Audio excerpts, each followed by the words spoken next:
According to the International Labour Organization, more than 60% of the world's employed population are employed in the informal sector, mostly in the developing countries and the emerging markets. When the COVID-19 pandemic hit in the first years with repeated lockdowns, these people who would normally only earn their income on a daily basis and live from hand to mouth were hit the hardest. Almost all of them lack social protection, so the effects of the pandemic are instantly catastrophic.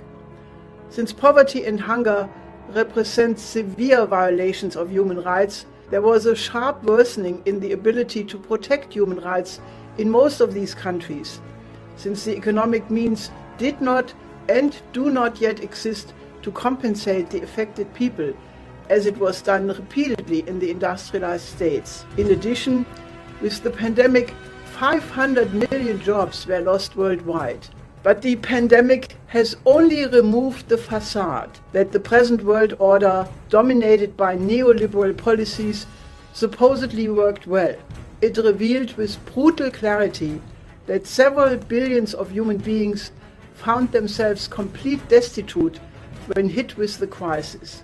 The heritage of colonialism left them without industry or sufficient agriculture nor any infrastructure, and that the former colonial powers had done as good as nothing to make it possible for the so-called developing countries to actually develop after colonialism was nominally ended.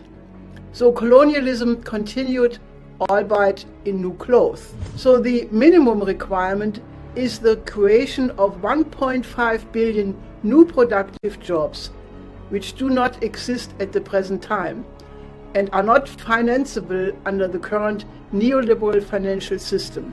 It is therefore extremely urgent that the new credit mechanisms, which are created by the organizations associated with the Global South, such as the BRICS Plus, the Shanghai Cooperation Organization, the Eurasian Economic Union, and others, provide the credits for the creation of these jobs in order to produce the necessary food, healthcare, infrastructure, and capital goods to transform the developing countries into fully developed countries, so that they are protected against future pandemics and other calamities. The Global Development Initiative supplements the projects of the Belt and Road Initiative. It includes dozens of practical cooperation projects in such areas as poverty reduction, food security, and industrialization and capacity building projects.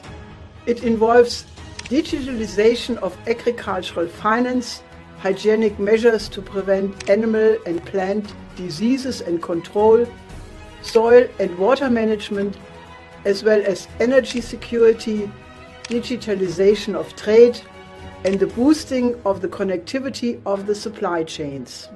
Also, the introduction of digital education and the better access of education resources improves the overall access to education, not only in urban but also in remote rural areas. It includes sharing of data obtained from the SDG SAT1, which enables countries to share information about development needs.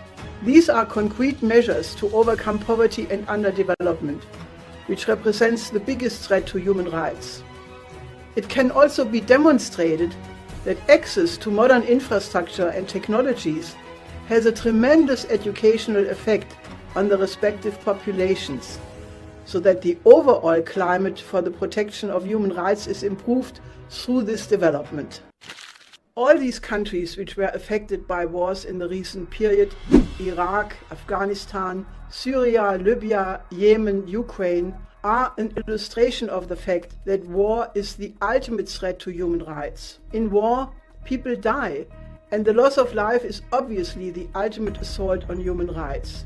In the first 5 wars, which all occurred under the doctrine of R2P, the right to protect, and the so-called humanitarian interventions, several million people were killed.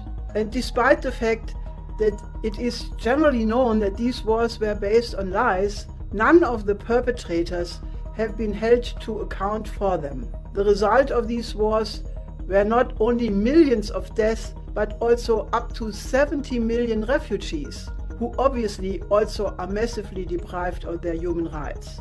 This is why the world needs urgently a new international security and development architecture which takes into account the security interest of every country on the planet. Such an architecture must be based on principles which remedy the causes for war. The closest proposal provided by a government are the idea of the Global Security Initiative and the Global Development Initiative by President Xi Jinping. I presented 10 principles for such a new international security and development architecture at a recent conference of the Schiller Institute, which are beginning to be discussed widely internationally right now. For the settling of local wars, it is indispensable to follow the concept of peace through development, because many of the local and regional conflicts are actually caused by poverty, scarcity, or lack of availability to existential goods. So with all encompassing development approaches, most of these wars and conflicts can be overcome. Challenges to human rights can come from very different causes. For many countries, it is simply poverty and the lack of adequate development of the basic requirements of life. In other cases, it's traditions which disadvantage specific segments of the population, such as women or minorities.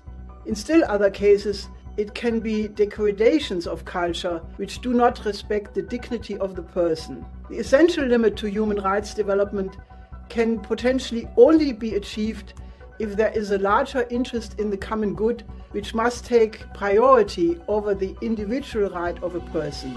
This is obviously a major difference in understanding between many Asian cultures and the countries of the West.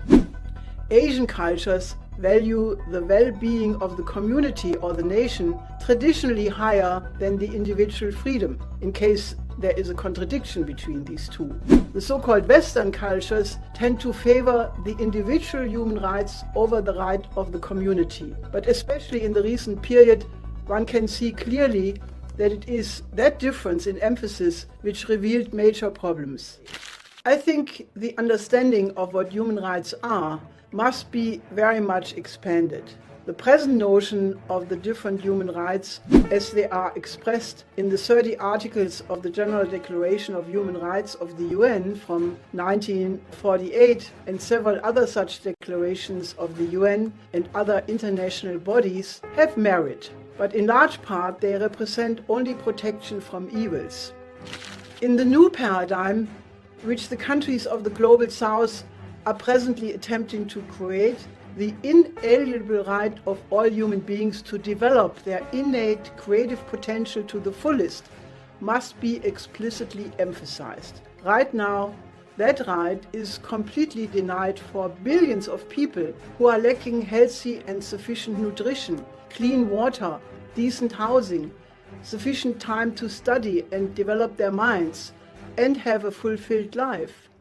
Human beings are distinct from all other living organisms because of their creative potential, their ability to discover fundamentally new scientific principles about our physical universe, which we call scientific and technological progress. It is also the only species which can produce works of great classical art.